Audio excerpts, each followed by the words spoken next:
Tuhan, Shalom Jemaat GBI Bangkalan. Apa kabarnya Bapak Ibu yang ada di rumah? Saya percaya kita tetap sehat, kita tetap kuat dalam penyertaan Tuhan. Bapak Ibu Saudara, mari kita menyiapkan hati kita untuk kembali beribadah. Walaupun saudara masih ada di rumah, tetapi kita percaya bahwa Tuhan ada dimanapun setiap kita berada. Mari Bapak Ibu Saudara, kita buka hati kita satu hati berdoa untuk memulai ibadah sore hari ini. Tuhan, kami bersyukur kepadamu. Sore hari ini kembali kami datang di hadapan-Mu, di hadirat-Mu Tuhan, untuk kami beribadah kepadamu, memuji bahkan menyembah Engkau Tuhan. Kami percaya Tuhan, Engkau hadir di rumah setiap kami Tuhan, menjamah setiap kami, mengurapi setiap kami Tuhan.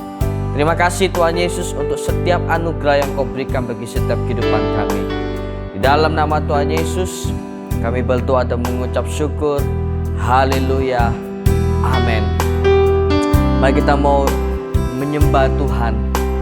Sungguh indah kasih dan pengorbanannya bagi setiap kita. Haleluya. Terima kasih Tuhan. Mari katakan bersama.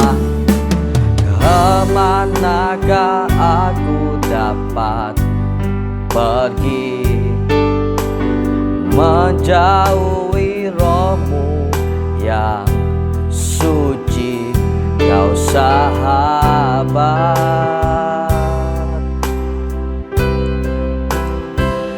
dan Kau dekat.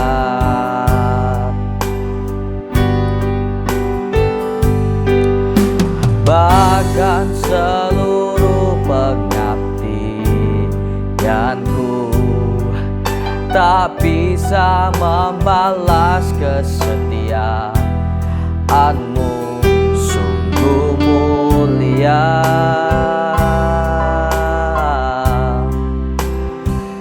dan berharga. Katakan sungguh besar, besar pengorbanan-Mu bagiku, terlalu dalam untuk dimengerti, sungguh besar.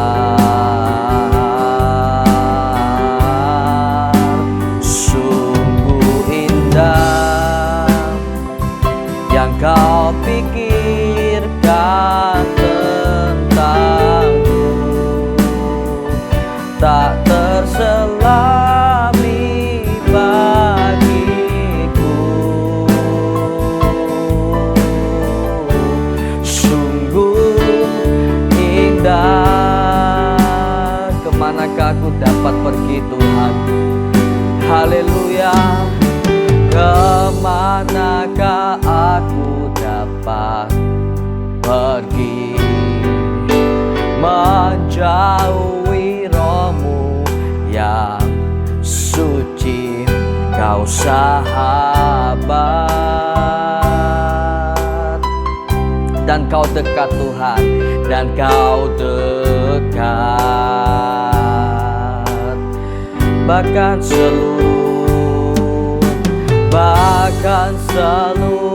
pengabdianku tak bisa membalas kesetiaan-Mu, sungguh mulia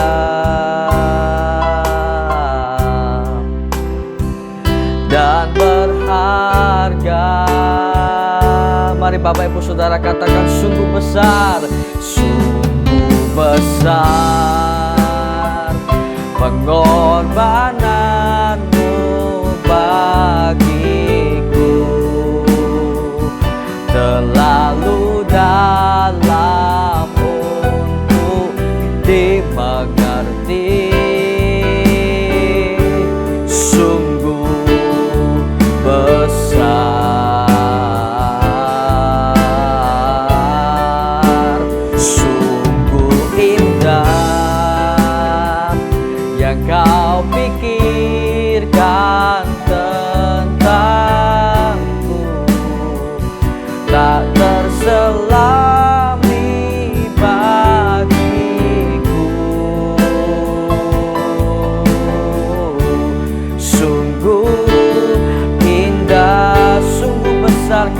Tuhan. Haleluya. Sungguh besar pengorbananmu bagiku, terlalu dalam untuk dimengerti. Sungguh besar, sungguh indah yang kau pikirkan tentangku, tak terselami bagiku. Sungguh indah, sungguh indah, sungguh indah, sungguh indah. Haleluya. Mari sembah Dia. Sungguh indah Kau Tuhan. Haleluya. Kasih dan pengorbananmu Tuhan, kami bersyukur, kami berterima kasih. Haleluya. Mari Bapak Ibu Saudara sembah Dia, bersyukur kepada Tuhan sore hari ini. Tinggikan Yesus, muliakan Yesus. Haleluya. Terima kasih Tuhan. Yesus, Yesus Tuhan. Kami memuji Kau Tuhan, kami memuliakan Kau Yesus. Haleluya, haleluya. Yesus, terima kasih Tuhan, terima kasih Bapa. Haleluya, haleluya, haleluya. Sungguh indah, sungguh besar pengorbanan kasih Tuhan dalam setiap hidup kami. Haleluya, haleluya. Yesus, Yesus Tuhan. Haleluya, haleluya. Oh, terima kasih Tuhan. Haleluya. Oh, terima kasih Tuhan. Mari Bapak Ibu Saudara yang ada di rumah, biarlah mau kita tetap cinta Tuhan, kita mau tetap mengasihi Tuhan, karena pengorbanannya, karyanya dalam kehidupan kita sangat besar. Mari Bapak Ibu Saudara saja kita angkat tangan kita bersama-sama. Yang ada di rumah katakan, sungguh besar pengorbananmu bagiku, terlalu dalam untuk dimengerti. Sungguh besar,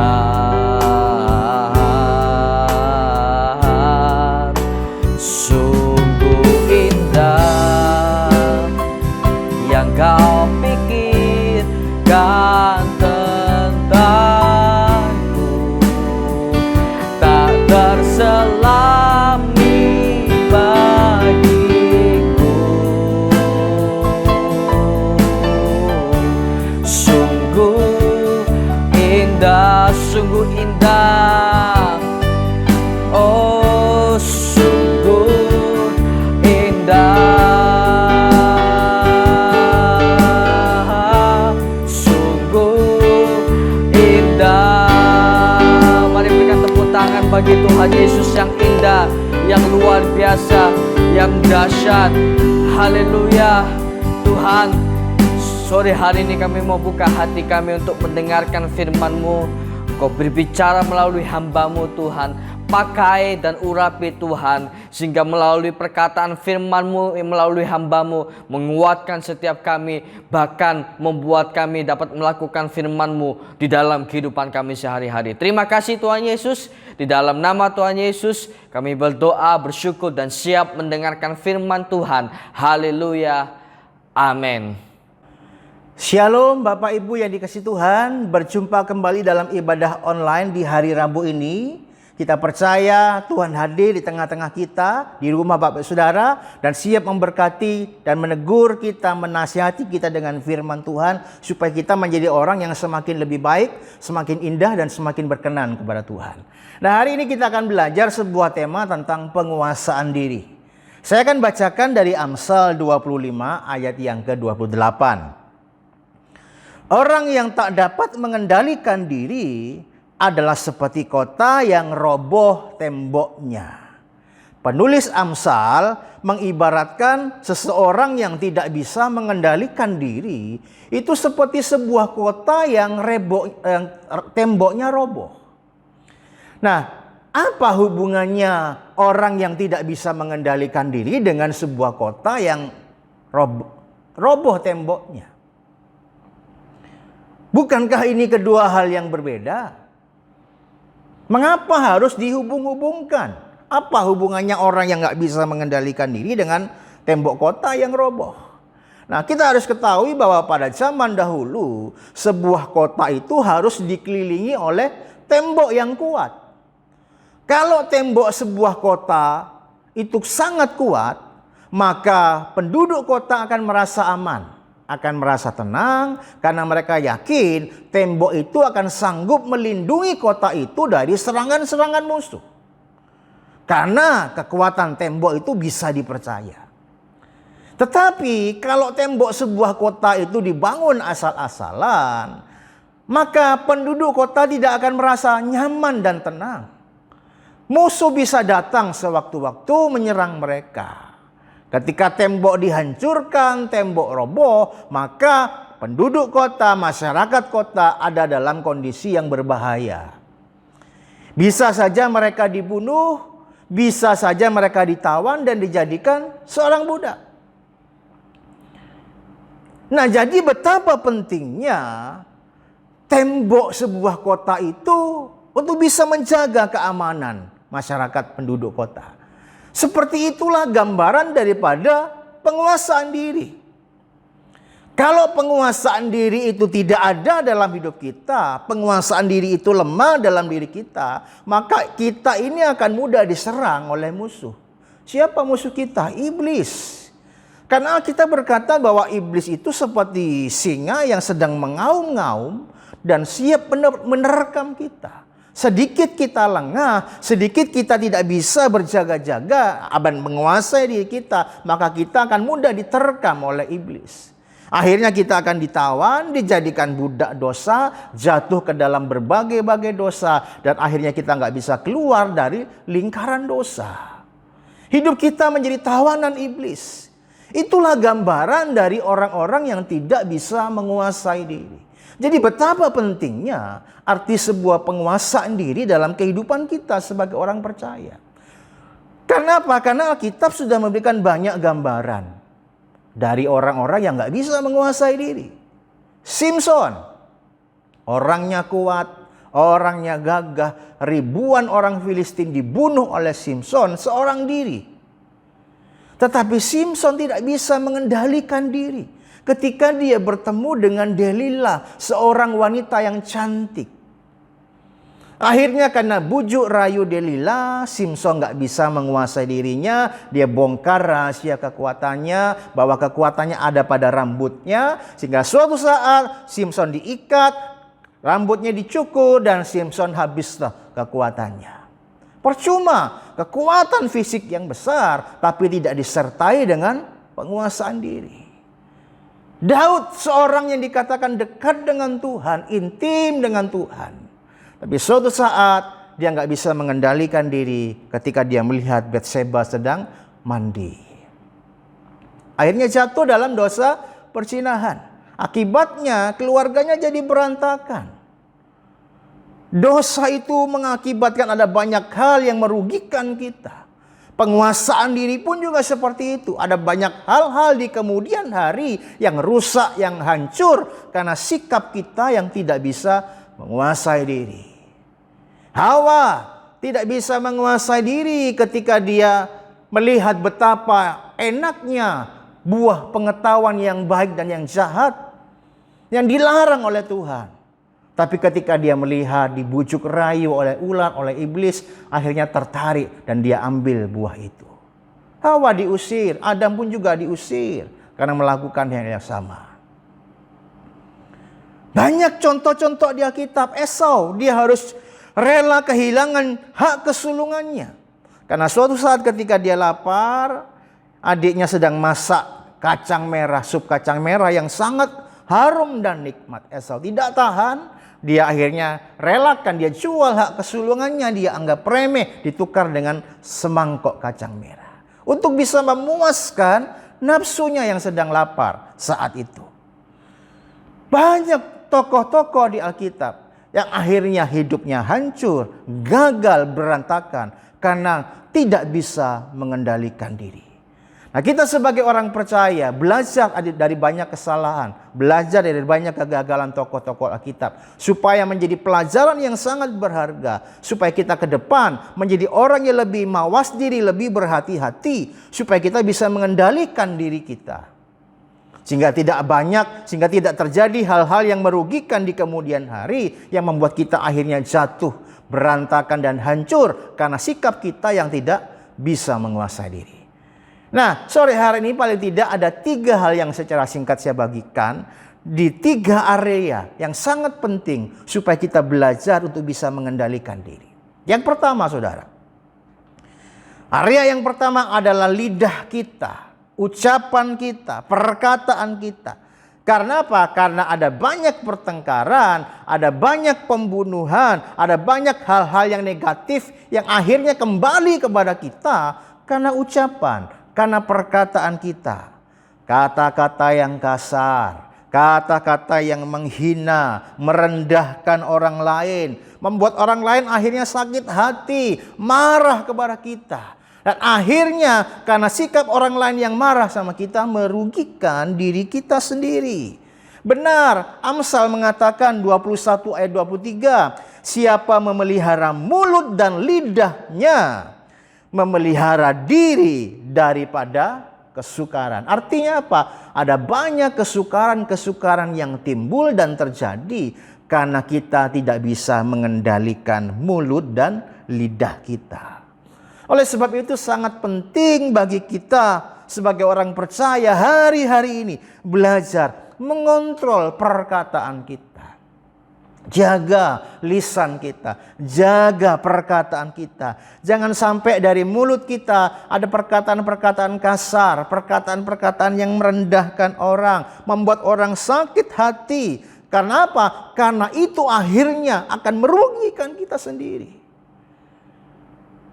Sehingga kita akhirnya menyesal karena kata-kata kita yang mudah begitu saja keluar dari mulut kita. Jaga kata-kata kita. Jaga lidah kita, perkatakan perkataan yang baik, perkataan yang membangun orang lain, perkataan yang menguatkan orang lain, yang memberkati orang lain. Karena apa? Karena ketika kita mengatakan perkataan yang memberkati, yang membangun orang lain, maka itu akan kembali kepada kita. Kita akan menjadi orang-orang yang akan menerima akibat dari perkataan kita. Berkat kita ucapkan, kita juga akan terima berkat. Area yang kedua adalah mata kita. Matius 6 ayat 23 sampai ayat 22 sampai 23 berkata, mata adalah pelita tubuh. Jika matamu baik, teranglah seluruh tubuhmu. Jika matamu jahat, gelaplah seluruh tubuhmu. Jadi jika terang yang ada padamu gelap, betapa gelapnya kegelapan itu. Ya, mata harus kita kendalikan. Kita harus bisa menguasai mata kita.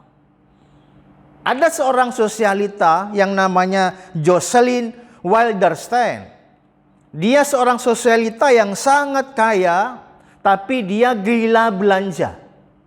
Dia tidak tahan kalau melihat barang yang bermerek, barang bagus, dia pasti akan beli.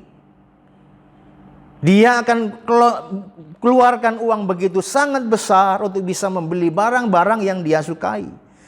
Dia pernah menghabiskan uang 15 miliar untuk belanja setiap bulannya. Dia pernah bercerita bahwa dia pernah membeli barang-barang mewah, gaun Chanel seharga 500 juta dia beli. Perhiasan-perhiasan mahal dia habiskan uang 157 miliar. Sebagai seorang sosialita yang sangat terkenal di New York, hidupnya gemerlap. Menghadiri pesta dengan perhiasan yang berkilauan. Semua barang-barangnya branded. Jam tangan, aksesoris, gaun, sepatu, semuanya merek-merek terkenal. Dan dia keluarkan uang miliaran rupiah untuk bisa memenuhi belanjanya, nafsu belanjanya itu. Sampai pada satu titik, tahun 2018 di bulan Mei, dia menyatakan dirinya bangkrut. Dia jatuh miskin dan sejak hari itu dia hanya hidup dari jaminan sosial dari pemerintah. Semua barang-barangnya sudah habis, sudah dia jual, dia hidup menderita dan miskin. Kenapa? Karena gila belanjanya yang tidak bisa dia kendalikan. Setiap orang mungkin punya kelemahan. Mungkin anak-anak muda dia nggak bisa mengendalikan matanya dari pornografi. Sesuatu yang berbau seksual. Sehingga akhirnya bisa membuat dia jatuh dalam tindakan-tindakan kriminal, pemerkosaan dan sebagainya. Ada banyak kejahatan-kejahatan yang muncul dan timbul karena mata melihat. Punya teman, punya mobil baru, punya barang baru, kepingin. Gak bisa kendalikan, akhirnya jatuh dalam korupsi. Uang perusahaan diambil. Mata harus kita kendalikan. Karena jika matamu baik, maka baiklah seluruh tubuhmu. Tapi jika matamu jahat, maka gelaplah seluruh tubuhmu. Jadi hari ini ayo kita kendalikan mata kita. Kita kendalikan lidah kita, mata kita. Karena itu area-area yang sangat penting untuk bisa kita jaga dan kendalikan diri kita. Karena ada banyak orang lemah di bidang itu semua. Nah yang ketiga saudara. Area yang ketiga area emosi atau kemarahan. Ya, Amsal 29 ayat 22 berkata, si pemarah menimbulkan pertengkaran dan orang yang lekas gusar banyak pelanggarannya. Gara-gara marah suami istri akhirnya bertengkar, akhirnya saling lempar-lemparan, saling pukul dan akhirnya bercerai. Rusaklah rumah tangga itu, hancurlah rumah tangga itu. Gara-gara emosi, seorang ayah atau seorang ibu pukul anaknya yang nakal, akhirnya anaknya tangannya hancur dan dia akhirnya menyesal. Bahkan mungkin pukul anaknya sampai anaknya meninggal dunia. Gara-gara emosi, gak dibikinin kopi sama istri, sang suami bunuh istrinya.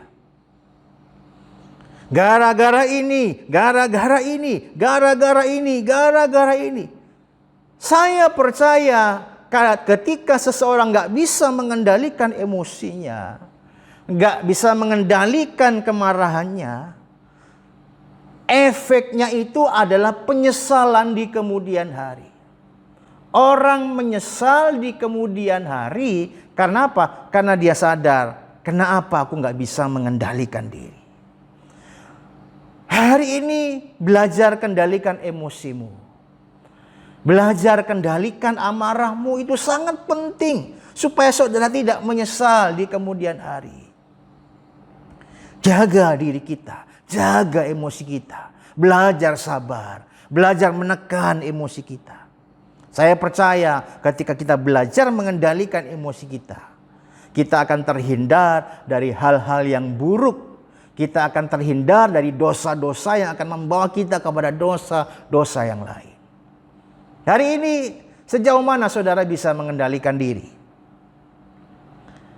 Saudara dan saya perlu minta pimpinan Roh Kudus, pertolongan Roh Kudus untuk bisa menaklukkan daging kita, menguasai diri kita, supaya kita bisa hidup berkenan dan selalu menyenangkan hati Tuhan. Minta supaya karakter Kristus menguasai kita, kesabaran menguasai hati kita, ketenangan, penguasaan diri menguasai hati kita. Latih diri kita untuk bisa menguasai diri. Saya teringat dulu ketika masih remaja, masih kecil, saya suka pegang bola, ya, bola sepak atau bola voli atau bola apa sajalah. Itu ditenggelamkan di air. Nah, bola itu ketika kita berusaha menenggelamkan ke air, bola itu akan berusaha muncul ke permukaan. Nah, bagian kita adalah menjaga supaya bola itu tidak berusaha muncul ke permukaan. Jadi ditahan dengan sedemikian rupa supaya bola itu tidak mencelat keluar ke permukaan.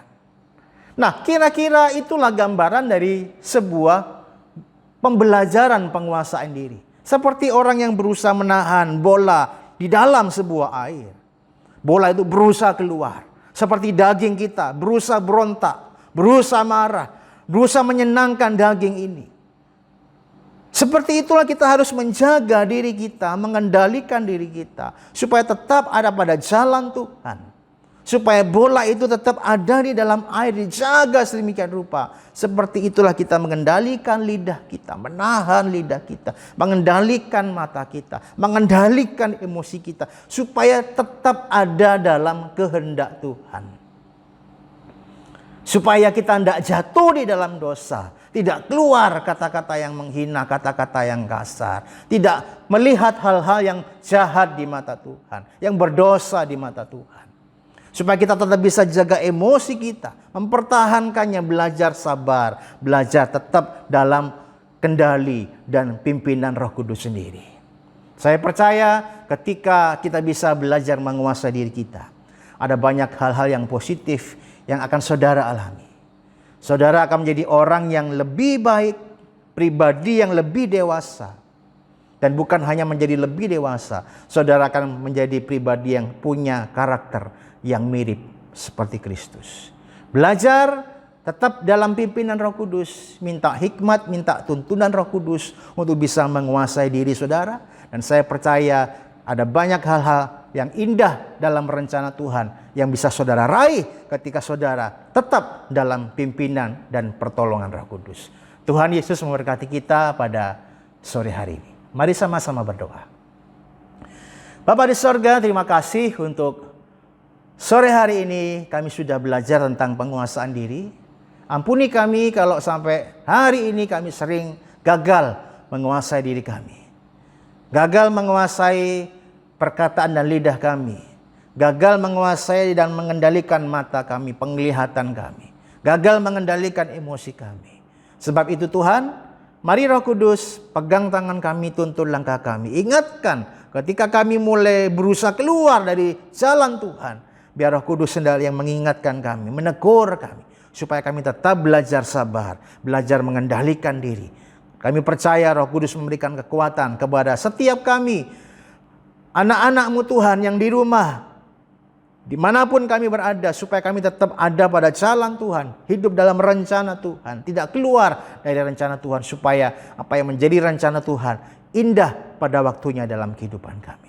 Berkati jemaat-Mu yang di rumah, berkati mereka dalam pekerjaannya, berkati keluarga mereka, berkati apapun segala hal yang mereka kerjakan. Berkati bangsa ini Tuhan, pulihkan bangsa ini supaya bangsa ini boleh bangkit, bahkan terus menjadi berkat bagi bangsa-bangsa yang lain. Supaya virus corona segera berakhir dan Indonesia boleh bangkit kembali dan melanjutkan masa depan yang penuh dengan pengharapan yang sudah Tuhan sediakan buat Indonesia. Terima kasih Bapa di surga, terima kasih. Kami percaya berkat Tuhan dicurahkan dengan berlimpah pada sore hari ini. Mari angkat tangan. Jemaat yang ada di rumah, buka hatimu. Terimalah berkat dari Allah Bapa di surga, kasih sayang dari Tuhan Yesus yang tidak pernah berkesudahan, persekutuan yang manis, yang akrab, yang intim dengan Allah Roh Kudus, menyertai hidupmu sejak sore hari ini sampai selama-lamanya. Ini berkati, katakan amin. Selamat sore, Tuhan Yesus memberkati.